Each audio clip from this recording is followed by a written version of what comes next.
Welcome to 8 Legs on the Road, or the crazy world of the Springer Sisters. Some fool gave them a camera, and here we have the result, a view from the inside of their incredibly varied lives, taking a look at their various and sometimes eccentric, but very English activities. It's all helped along, and sometimes controlled by Mellstock, an exuberant Springer Spaniel.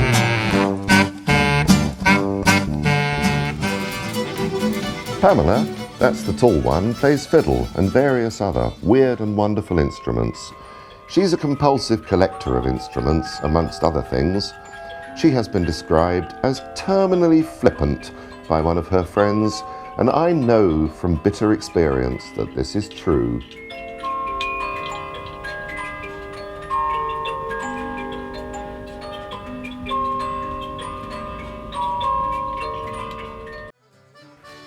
Carol is the sideways piano player who can usually be found playing accordion wherever Pamela is fiddling. For a long time now, they've been inflicting their music on others, playing for barn dances and ceilidhs to long-suffering audiences. There are even other musicians who are brave or reckless enough to join them. I started playing the violin, I think probably when I was 8. For about 3 weeks I had violin lessons and didn't really want to do it.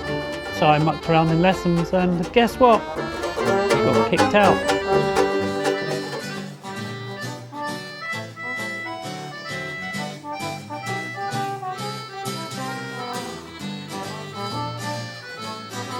I did calling for folk dancing, and if you've got a violin under your chin, it's a bit hard to talk, you see.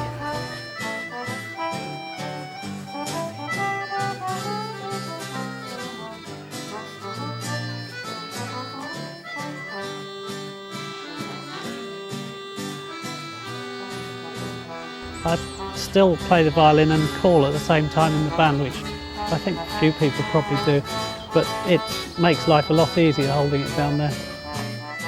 Alice is on trombone. She's very versatile and often wears a sousaphone or a euphonium.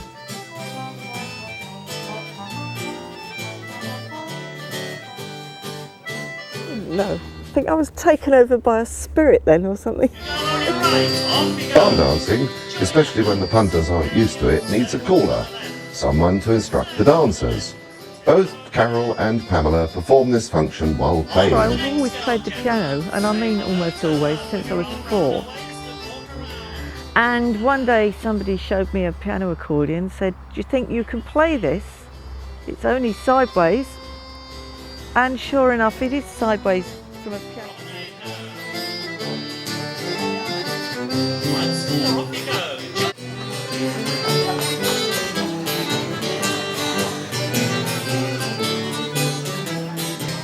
And I've been the Springer Sisters on 1 or 2 other bands ever since.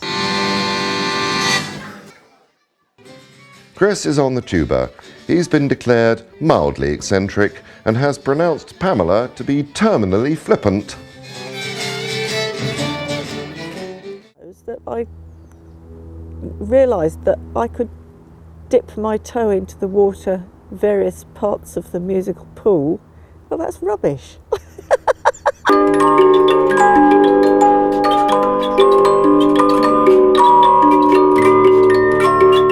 As you can see, the whole room is sort of covered with instruments. Well, not sort of, it actually is. 5-string banjo with carved heels. That's the heel in the neck. Pamela has a rather warped sense of humour, and she's naturally drawn to quirky instruments like mandolins, which look like violins, violins which look like trumpets, and undersized bassoons.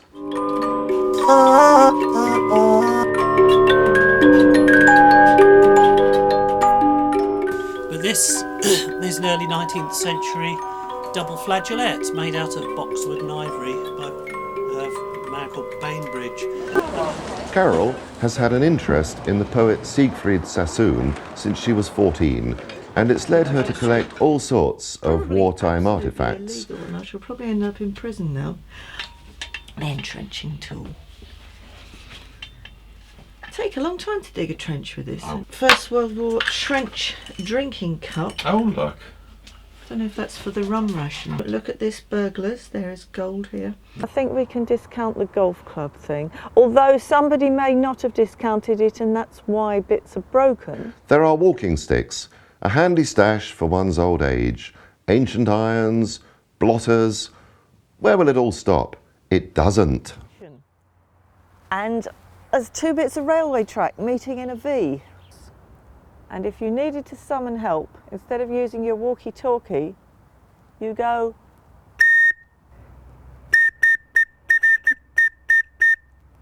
I played Inspector Morse then, did you realise?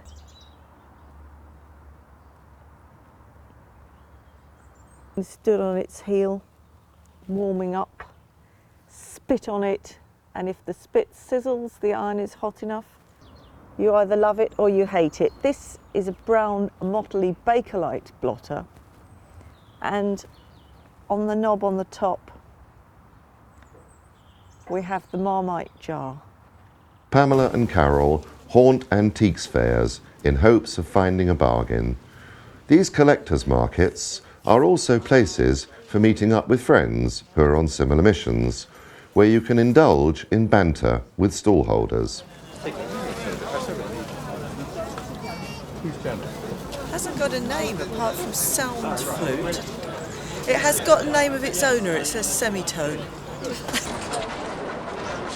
Going to see how much this is. How much for this? Let's have a quick look. £90. 90? Go on. Oh, come on, that can't be worth 90. Well, it's got at least 2 strings on it. I'll pay 50 for it. No, you always tell me how much you pay for things. Yeah, then you can't go under that. If I'd offered you 30, you would have said you paid 40. No. Yeah. I'll take 50 for it. 20 and a cuddle. 20 and you can have a go with my Swiss Army knife. I thought, what was you going to say then? Will it undo that corset of yours? Yes. Okay then.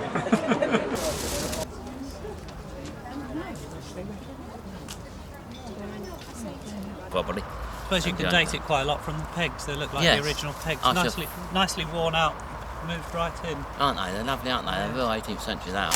Oh, that's nice. Little tiny guitar, little travel sample guitar. Amazing. A sample guitar, I you should think, think or that. apprentice piece or something. Apprentice piece or Every detail's correct. Absolutely. Rosewood back Yeah, with rosewood back. boxwood binding, or Yeah. is that Yeah. satinwood or boxwood? boxwood, I think. Mother of pearl. Spanish, yeah, it's of a Spanish pattern, isn't it? Blue Portuguese, perhaps. white.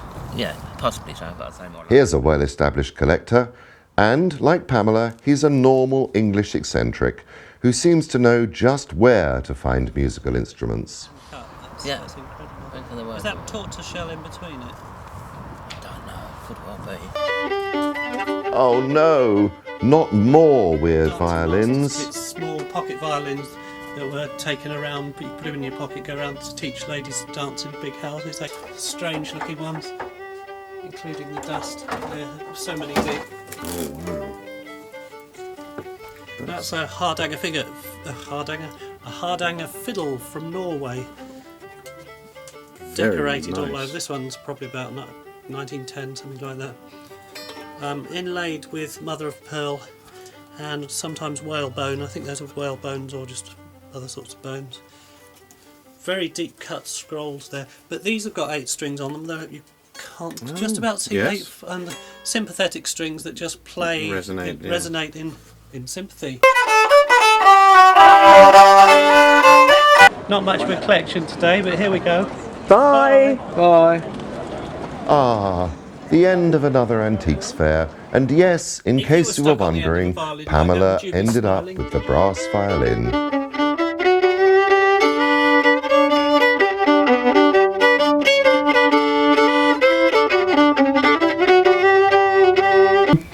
Years ago I used to have old cars that were just because they were cheap, and you really needed 2 because they weren't so reliable. You need a convertible for nice weather, obviously a saloon for colder weather, need an estate car for carting all your bits around, and 3 is a collection, so it's a collection of cars started. But this, the Sunbeam, the Singer, and it becomes a collection. I haven't got one of those, or I haven't got one of those. And the uses have actually changed. I have a car now I can take to jiving.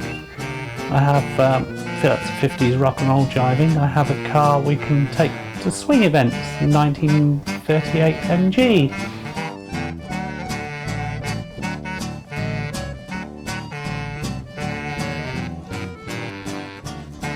My dad had a Riley, I don't remember it, but I reckon that's what really started me off on Rileys.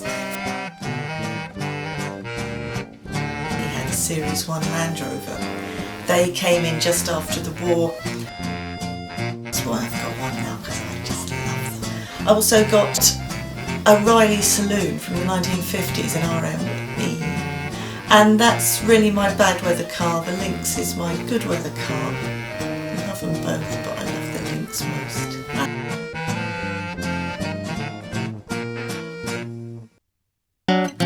A sedate vintage Alvis, a raffish Riley Tourer, the Springer sisters have wide automotive tastes. Let's go and have a quick peep at the Maidstone Historic Vehicle Club's meeting at their summer picnic. There's great variety here, both in the age range of the vehicles and in the characters you can meet. I'm Mr. Miller. This is my dad's car. It's a 1932 Morris Minor.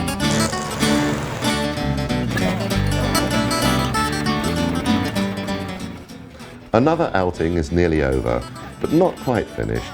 The various vehicles make their way through the early evening sunshine to enjoy a leisurely drive home. Pamela and Carol and Mellstock, their navigator, are off home through the narrow lanes in a sort of 1930s time warp, but there will be plenty more opportunities to make use of the car collection.